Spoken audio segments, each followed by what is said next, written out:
The morning of January 3rd, 1945, RAF Boxted, Essex, England. A sound that hadn't been heard before rolled across the frozen tarmac, deeper, angrier, more urgent than any P-47 Thunderbolt that had ever operated from this field. Technical Sergeant William Morrison stood beside the aircraft coded HVA, watching condensation pour from the engine cowling as the massive radial rumbled to life. If you're enjoying this deep dive into the story, hit the subscribe button and let us know in the comments from where in the world you are watching from today. The cowling panels vibrated differently. The exhaust note carried a sharper edge. This wasn't just another Thunderbolt. This was a P-47M, and Morrison knew what sat beneath that cowling.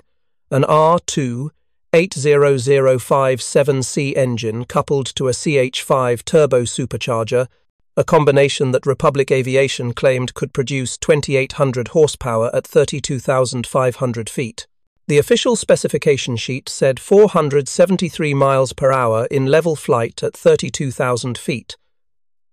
But Morrison had heard the rumours from Republic's test facilities, whispers about what this engine could really do when pushed beyond its rated limits. And he'd heard something else, something about pilots reporting speeds that officially couldn't exist.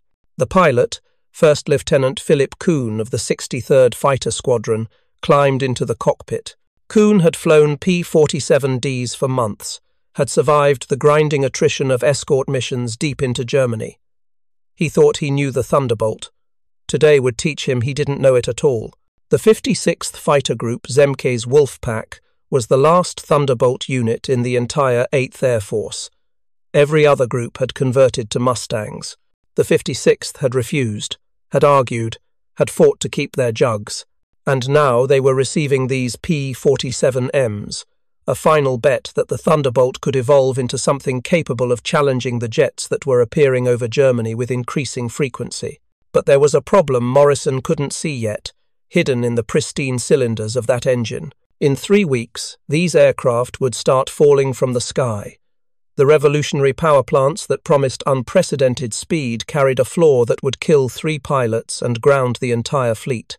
And the solution to that crisis would lead to something unexpected: field modifications by crew chiefs that would push these aircraft beyond even what Republic had imagined into performance territory that blurred the line between engineering achievement and mechanical myth.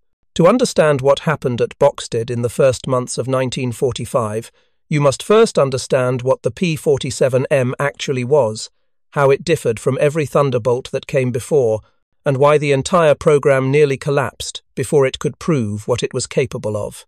The P-47 Thunderbolt had entered combat in April 1943 with a clear purpose: escort heavy bombers deep into German airspace.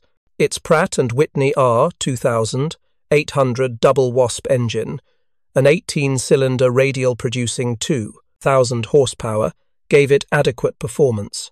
Its turbosupercharger, mounted in the rear fuselage and fed by exhaust gases ducted along the aircraft's sides, allowed it to maintain power at altitudes where German fighters struggled. But adequate wasn't enough. By mid-1944, German jet and rocket-powered aircraft were appearing. The Messerschmitt Me-262 could reach 540 miles per hour. The Me-163 Comet could exceed 600. American fighters operating on conventional piston engines faced technological obsolescence. Republic Aviation's response began not with the P-47M, but with an experimental variant designated XP-47J. This aircraft represented radical engineering, weight reduction, streamlined cowling, and critically, the R280057C engine with a CH5 turbosupercharger. On August 4, 1944, the XP-47J achieved 504 miles per hour in level flight, becoming the fastest piston-engined fighter to ever fly. But the XP-47J required extensive modifications that couldn't be rapidly produced. The war wouldn't wait for perfection. Republic made a practical decision. Take the standard P-47D airframe, install the XP-47J's power plant, make minimal other changes, rush it into production. 4 P-47D airframes were pulled from the Farmingdale production line. Their serial numbers were 42-27385 through 42-27388. These became YP-47M prototypes. The third would later be modified with extended wings and become the XP-47 Newtons, designed for Pacific operations. But the first two proved what the engine could deliver. The R2-80057C differed fundamentally from earlier R2800 variants. The C-Series designation indicated extensive internal changes, strengthened connecting rods, revised valve timing, improved cooling passages in the cylinder heads. The CH-5 turbosupercharger was larger than previous models, capable of compressing intake air to higher pressures. But the real revolution was water methanol injection. This system injected a 50-50 mixture of water and methanol into the intake manifold under emergency conditions. The water cooled the compressed air, allowing denser packing of oxygen molecules into each cylinder. Denser air meant more fuel could burn. More fuel meant more power. The methanol prevented freezing and added its own combustibility. For approximately 5 minutes, until the reservoir heated beyond effectiveness, this system could push the engine from its rated military power of 2100 horsepower to an emergency war power of 2800 horsepower. 1 horsepower per cubic inch of displacement, a figure that seemed almost impossible with 1940s metallurgy and fuel chemistry. The YP-47M prototypes proved the concept. Test pilots reported speeds exceeding 480 miles per hour during flights from Republic's facilities. The climb rate improved dramatically. At war emergency power, the aircraft could reach 30,000 feet in under 7 minutes. These numbers convinced the Army Air Forces to place a production order. On September 9, 1944, the last 130 P-47D-30RE aircraft on order were redesignated P-47M1RE. Deliveries began in December 1944.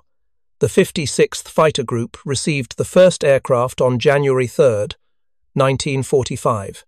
The 61st Fighter Squadron, the first to transition, immediately discovered problems.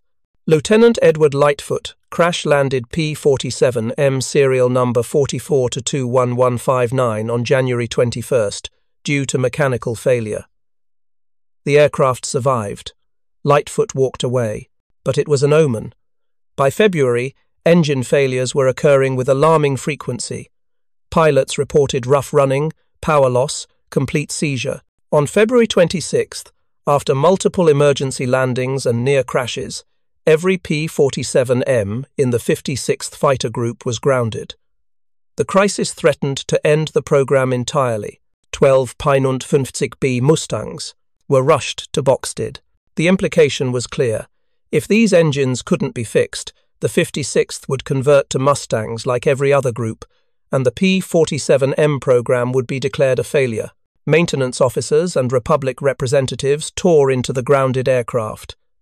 They discovered the same brittle ignition harnesses that had plagued early P-47Cs 2 years earlier. Replacing them seemed to solve the problem. The aircraft returned to flight status. The final P-47D left the group on March 1st, but the relief was premature. On April 4th, during an escort mission to Regensburg, 6 out of 14 P-47Ms had to abort with engine trouble. Between April 11th and April 15th, 3 pilots were killed in engine-related accidents. The squadron was grounded again on April 16th. This wasn't ignition harnesses. This was something fundamental. Republic technicians began systematic teardowns of the R2-80057C engines. What they found explained everything, pointed to a failure in logistics rather than engineering. The engines had been improperly sealed for Atlantic transport. Humid ocean air had penetrated the cylinders during the weeks-long sea voyage. Saltwater corrosion had formed on pistons, cylinder walls, connecting rods. The damage was invisible from outside, but catastrophic during operation. At high power settings, corroded surfaces caused binding, overheating, mechanical failure. By March 25th, Replacement engines had been procured, properly sealed, and installed. Every R-280057C in the 56th Fighter Group was replaced. The crisis finally ended. But something else had begun during those troubled months. The ground crews, the men who maintained, repaired, and coaxed maximum performance from these temperamental machines, had been experimenting. Technical sergeants like Morrison, crew chiefs who knew every bolt and valve of the R-2800, began making adjustments that weren't in the technical manuals. They tweaked fuel mixture ratios. They adjusted turbosupercharger wastegate settings to allow slightly higher boost pressures. They calibrated the water methanol injection to activate at precisely optimized moments. These weren't unauthorized modifications in the sense of violating orders. They were the accumulated expertise of men who understood these engines better than the engineers who designed them, applied in the field under combat conditions. Republic representatives noticed some of these field adjustments were feeding back to the factory, informing production refinements on later aircraft. A symbiotic relationship developed between crew chiefs and engineers. The official line remained 473 miles per hour maximum speed at 32,000 feet, 2,800 horsepower at war emergency power. But pilots were reporting different numbers. First Lieutenant Philip Kuhn, flying P-47M serial number 44-2-1225, nicknamed Fireball, reported speeds approaching 490 miles per hour during combat at altitude using war emergency power. Other pilots in the 63rd Squadron reported similar figures. 500 miles per hour seemed within reach. These reports generated skepticism.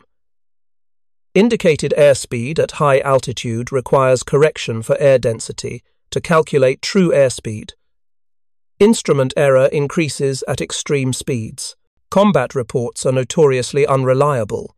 Were pilots actually achieving these speeds, or were they misreading instruments during the stress of engagement with German jets? The debate continues among aviation historians, but documentary evidence suggests something real was happening. Multiple pilots, flying different aircraft, reported similar speeds under similar conditions. The consistency is hard to dismiss as pure error. What's documented without controversy is this.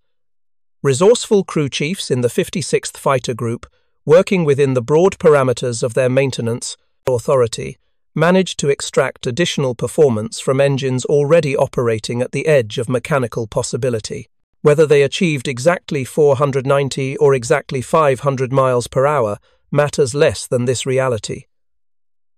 They pushed the P-47M beyond its official specifications, creating what was arguably the fastest operational piston-engine fighter aircraft to see combat in World War II.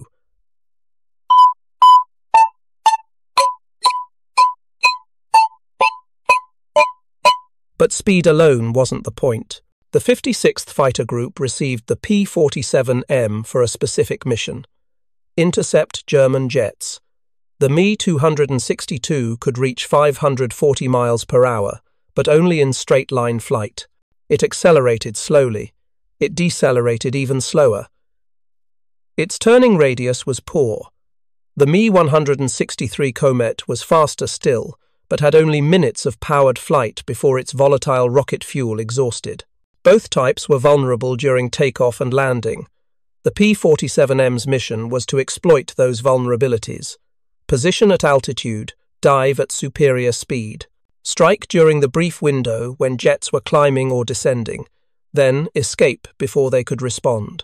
The 63rd Fighter Squadron used distinctive camouflage, deep Mediterranean blue, almost indigo, applied over sky blue on upper surfaces, with bare metal lower surfaces.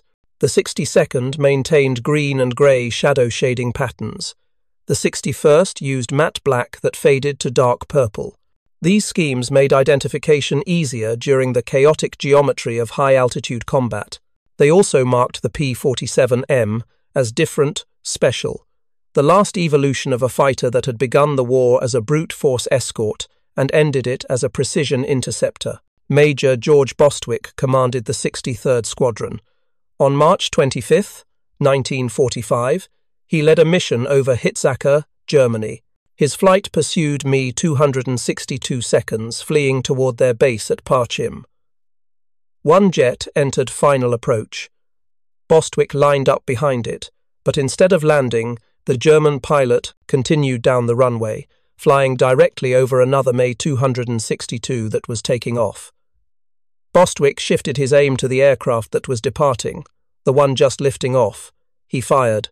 The German pilot broke left instinctively, dug his port wingtip into the ground, and the fuel-laden jet cartwheeled across the runway and exploded. Bostwick then fired at his original target, but the range had extended beyond 800 yards. The jet escaped. One kill confirmed. The P-47M had drawn first blood against Germany's jet fighters. The kill on March 25th wasn't luck. It was validation of a tactical doctrine that the 56th Fighter Group had refined through bitter experience. The P-47M couldn't outrun an ME 262 inches level flight. No piston fighter could. But combat wasn't conducted in laboratory conditions. It unfolded in 3 dimensions, across changing altitudes, with pilots managing fuel states, ammunition counts, and the psychological pressure of imminent death. In that complex reality, the P-47M possessed advantages the specification sheets couldn't capture. On April 5, 1945, 53 P-47Ms from the 56th Fighter Group escorted B-17 formations to Regensburg. A lone Me 262 made a firing pass from 3 o'clock to 9 o'clock, shooting down a B-17 from the 401st Bomb Group. The jet pilot executed an immediate right turn, positioning directly in front of blue flight from the 63rd Fighter Squadron. Captain Edwin Fahringer led blue flight. He was flying P-47M serial number 44-2-1160, nicknamed Devastatin Deb. The moment crystallized into pure geometry. German jet in a turn. American fighters with altitude advantage. Closing speed calculated in the instant before trigger pull. Fahringer jettisoned his drop tanks. The P-47M accelerated. First Lieutenant Philip Kuhn, Fahringer's wingman, fired first but overshot, his closure rate too high. Fahringer stayed patient, let the range decrease, watched the Me 262's turn tighten. The German pilot made a fatal error. He tightened his turn even further, bleeding energy, trying to shake his pursuers. It worked against Kuhn. It doomed him against Fahringer. At 500 yards, Fahringer opened fire with all 8 50-caliber machine guns. The combined weight of fire was devastating. 3,400 rounds per minute, each round carrying over 3,000 foot-pounds of energy. The Me 262 disintegrated. These engagements revealed something crucial about the jet threat. The Me 262 was faster, but its pilots were often inadequately trained. Germany's fuel crisis meant shortened flight training. Jet engines were temperamental, requiring careful throttle management. The Jumo 004 turbojets were prone to flame out if throttle was advanced too quickly. They had short service lives, typically 10 to 25 hours before requiring replacement. Many Me 262 pilots were making their first jet flights in combat, learning the aircraft's characteristics while being hunted by experienced American fighter pilots who had hundreds of hours in type. The P-47M pilots of the 56th Fighter Group were not novices. They were veterans of 2 years of continuous combat. They understood energy management, deflection shooting, tactical positioning. They knew how to use altitude as stored energy, converting it to speed in diving attacks. They understood that combat wasn't about maximum speed in straight-line flight. It was about being at the right place at the right moment with enough energy to exploit an opening. The P-47M gave them the performance envelope to execute that exploitation against jets. Between March and April 1945, the 56th Fighter Group's P-47Ms claimed at least 7 jet aircraft destroyed. The exact number remains disputed. Some claims couldn't be confirmed. Gun camera footage was inconclusive. Several jets were destroyed on the ground rather than in aerial combat. But what's undisputed is this. The P-47M was the only Allied piston fighter to consistently engage ME 262 seconds in air-to-air combat and achieve kills during those engagements. British Tempests shot down jets. So did P-51 Mustangs. But the P-47M's combination of high-altitude performance, heavy armament, and structural strength made it particularly suited for the high-speed diving attacks that exploited jet vulnerabilities. The special T-48 incendiary ammunition added another advantage. Standard 50 caliber incendiary rounds carried 0.05 ounces of incendiary compound. The T-48 carried 5.4 ounces, more than 100 times as much. These rounds were designed specifically to ignite kerosene-based jet fuel, which has a higher combustion temperature than aviation gasoline.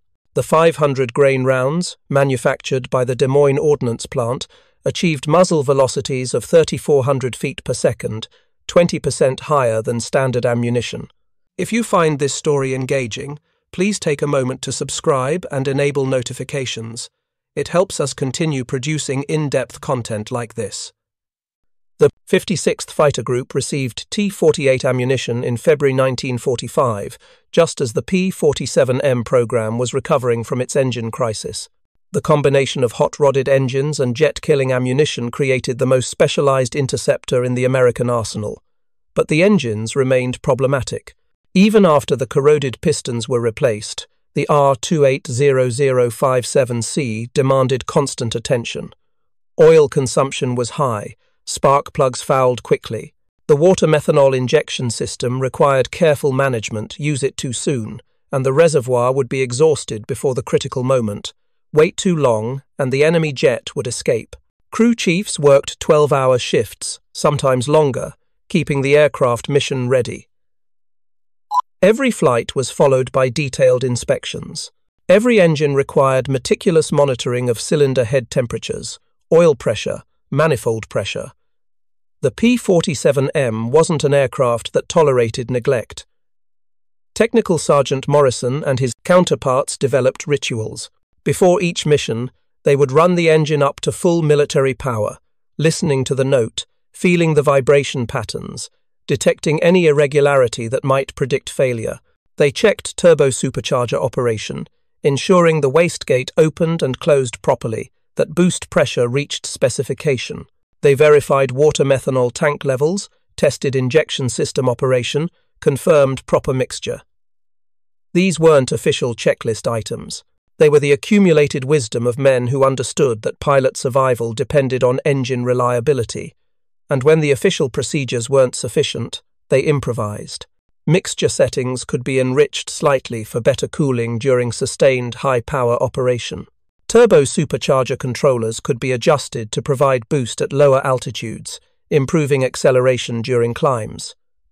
Ignition timing could be optimized for the specific fuel batches available at Boxted. None of these modifications were dramatic.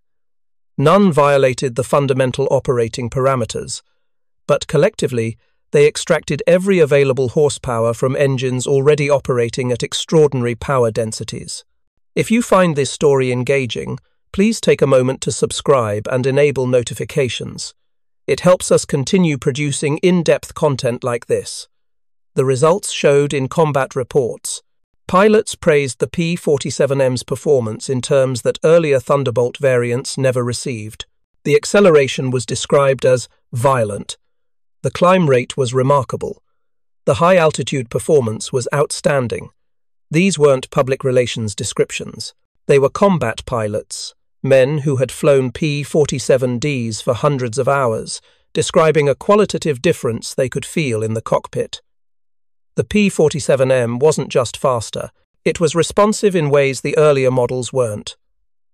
The massive 18-cylinder engine seemed to spool up more eagerly, respond to throttle inputs more directly, maintain power at altitudes where earlier models had grown sluggish.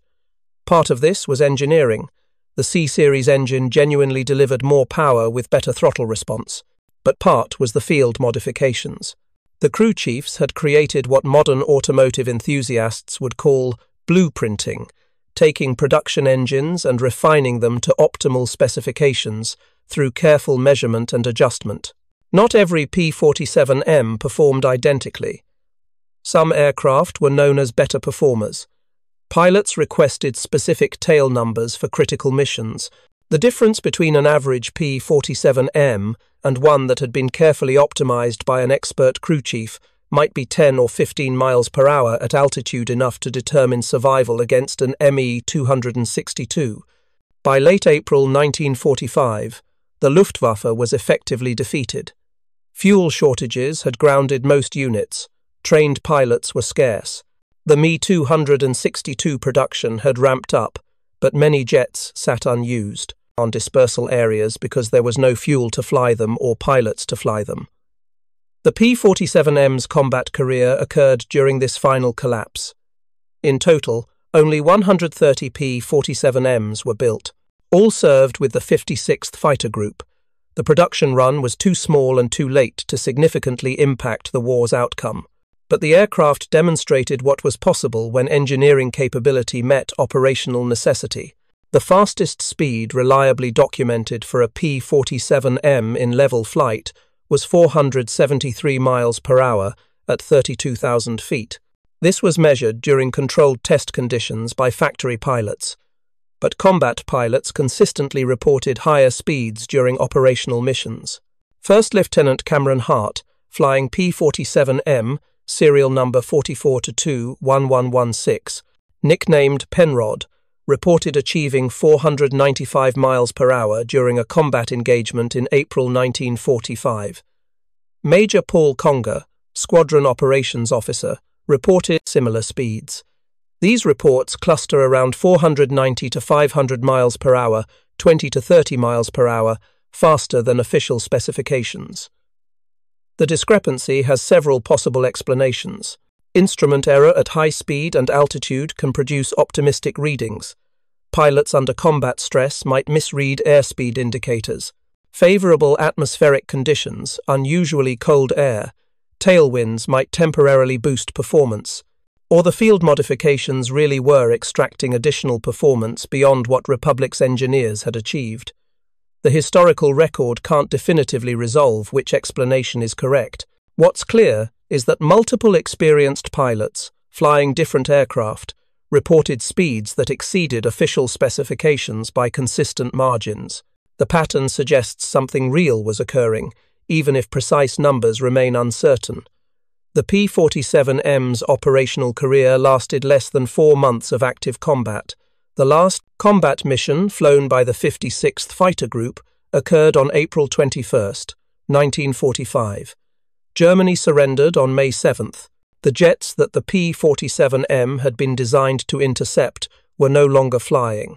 The 56th remained at Boxted through September, then moved to Little Walden before returning to the United States in October 1945. Of the 130 P-47Ms delivered, 12 were lost in accidents, 2 were shot down by ground fire, but not one fell in air-to-air combat.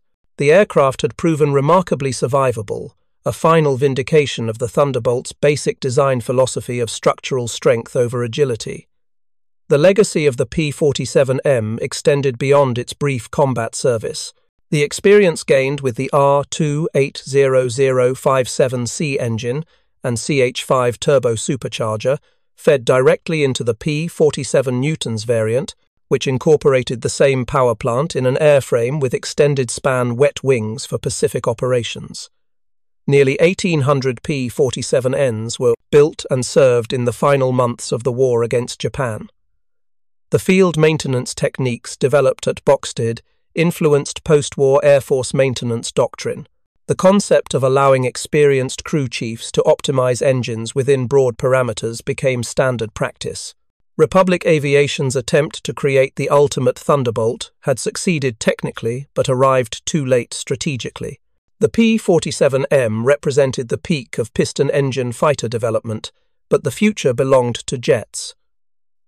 Within 5 years, the Air Force would transition almost entirely to jet-powered fighters. The P-47M's brief moment demonstrated what was possible with conventional technology pushed to absolute limits, but it also marked the end of an era. In the decades following the war, the P-47M became a footnote in aviation history. Most accounts focused on more numerous variants. The rugged P-47D that served as fighter bomber across multiple theatres, or the long-range P-47 Newtons that escorted B-29 seconds to Japan. The P-47M's limited production run and brief combat service meant fewer veterans remembered it, fewer photographs documented it, fewer stories preserved its achievements. But among those who flew it or maintained it, the aircraft held a special place. It was the culmination of everything Republic Aviation had learned about wringing maximum performance from a radial engine and turbosupercharger combination. The engineering challenges Republic overcame were formidable. Extracting 2,800 horsepower from 46 litres of displacement required metallurgy at the edge of 1940s capability. The cylinder heads endured combustion temperatures exceeding 4,000 degrees Fahrenheit during war emergency power operation. The connecting rods experienced acceleration forces over 4,000 times gravity. The turbosupercharger turbine spun at 21,300 revolutions per minute, while exposed to exhaust gases at 1,500 degrees. Every component operated at stress levels that left minimal margin for error. That the R2-80057C achieved even limited reliability under these conditions testified to Pratt & Whitney's engineering sophistication. The water methanol injection system was particularly ingenious. The 50-50 mixture was stored in a 50-gallon tank mounted behind the pilot. At war emergency power settings, the system injected approximately 12 gallons per hour into the intake manifold, just upstream of the supercharger. The cooling effect was dramatic.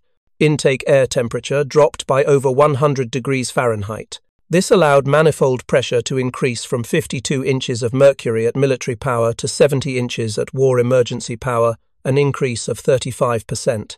The additional boost directly translated to power. But the system had to be carefully managed. Activate it too early in a climb, and the reservoir would be exhausted before reaching intercept altitude.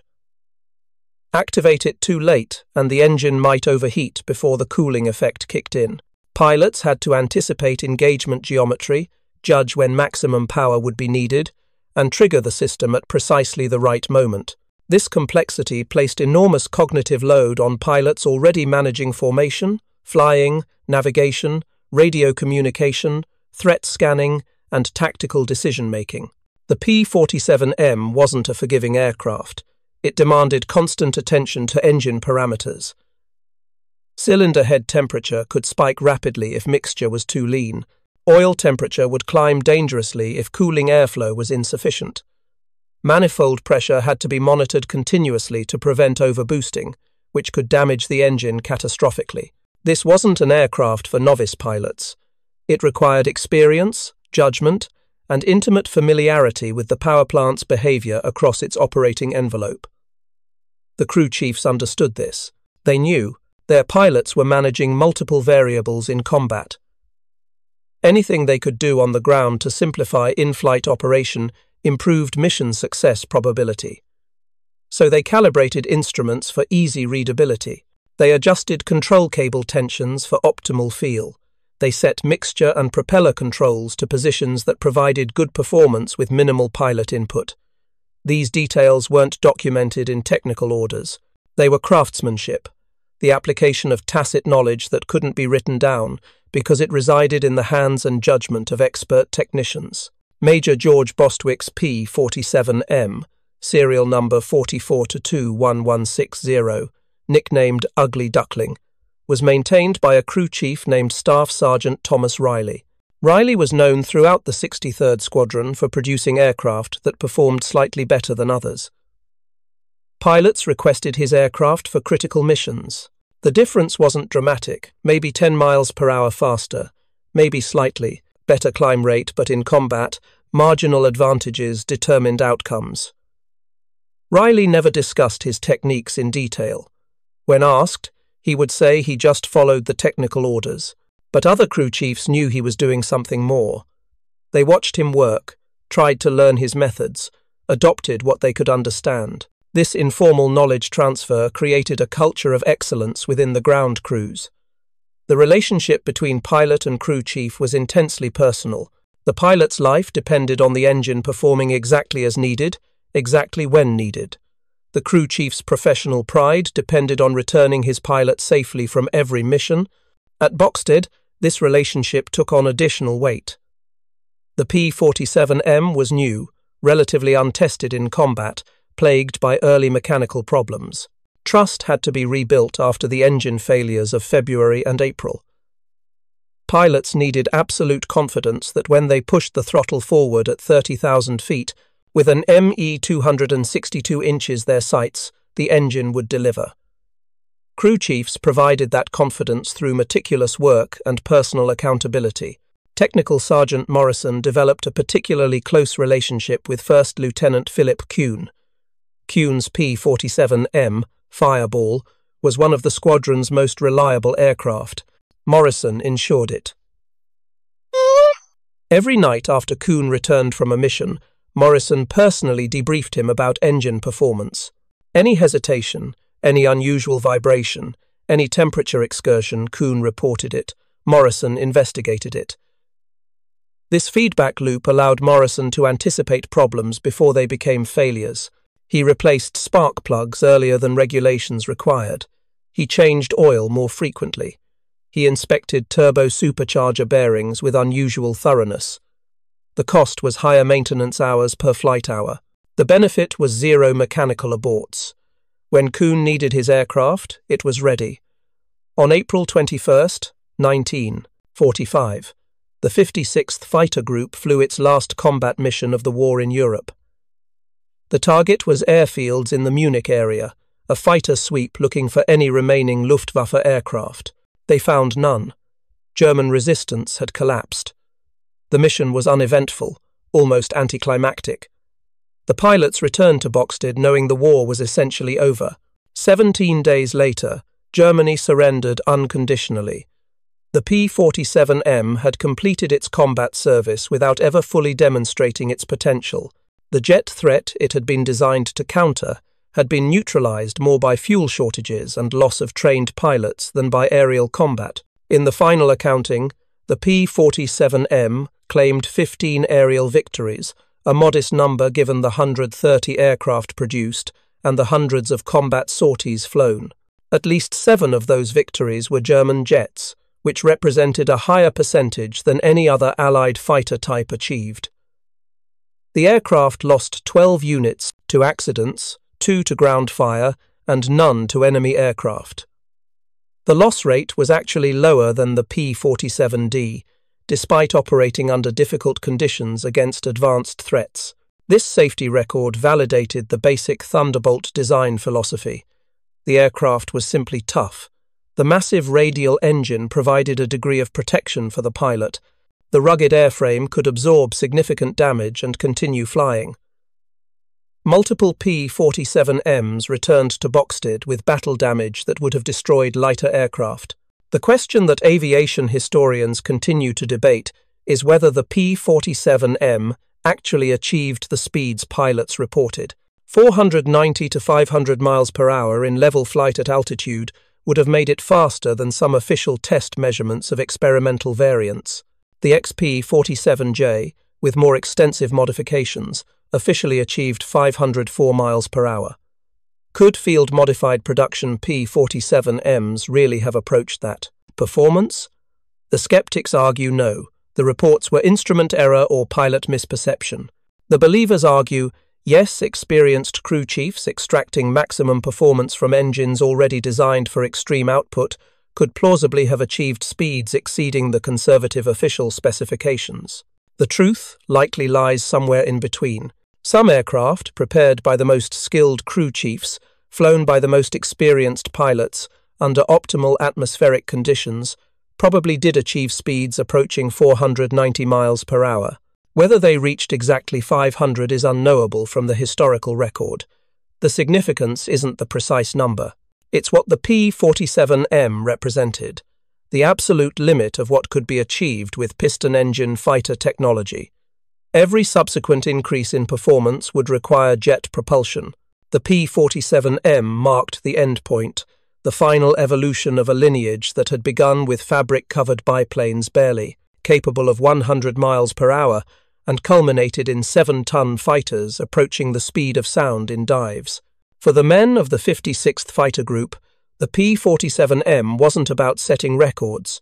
It was about survival and mission accomplishment. It was about having enough speed to intercept jets, enough firepower to destroy them, enough structural strength to dive away from engagements and return home. In that practical sense, the aircraft succeeded completely. It gave pilots the performance envelope they needed to fight on roughly equal terms against technologically superior opponents. That the ground crews managed to extract even more performance through careful optimization was a bonus, a demonstration of the expertise that existed throughout the American military's maintenance infrastructure. The legacy of the P-47M isn't found in museums few survive. It isn't found in dramatic combat footage. Most missions were uneventful. It's found in the principle it demonstrated, that the combination of sound engineering, skilled maintenance, and experienced pilots could push technology beyond its nominal limits. The crew chiefs at Boxted, working long hours in cold English winters, improvising solutions to novel problems, refusing to accept that official specifications represented maximum capability, they embodied an approach to engineering that transcended any single aircraft or conflict. When Technical Sergeant Morrison watched the last P-47M shut down at Boxted in September 1945, he knew something significant had ended. The war was over. The jets were the future. The thundering Pratt & Whitney radials would soon be museum pieces. But for a few months in early 1945, he and his fellow crew chiefs had taken an already remarkable machine and made it better. They had found the edge, where engineering met artistry, where technical knowledge met intuitive understanding. Whether the result was exactly 490 miles per hour or some other number mattered less than the fact that they had tried, had succeeded in pushing boundaries, had given their pilots every possible advantage. That was the real story of the P-47M, not a single mechanic's unauthorized modification, but a community of skilled technicians applying their expertise to extract maximum performance from an engine operating at the limit of what 1940s technology could achieve. It was the culmination of piston engine fighter development, the final chapter before jets made such efforts obsolete. And for that brief moment, at that specific place, it represented the absolute fastest that conventional fighters could fly. Thank you for watching. For more detailed historical breakdowns, check out the other videos on your screen now, and don't forget to subscribe.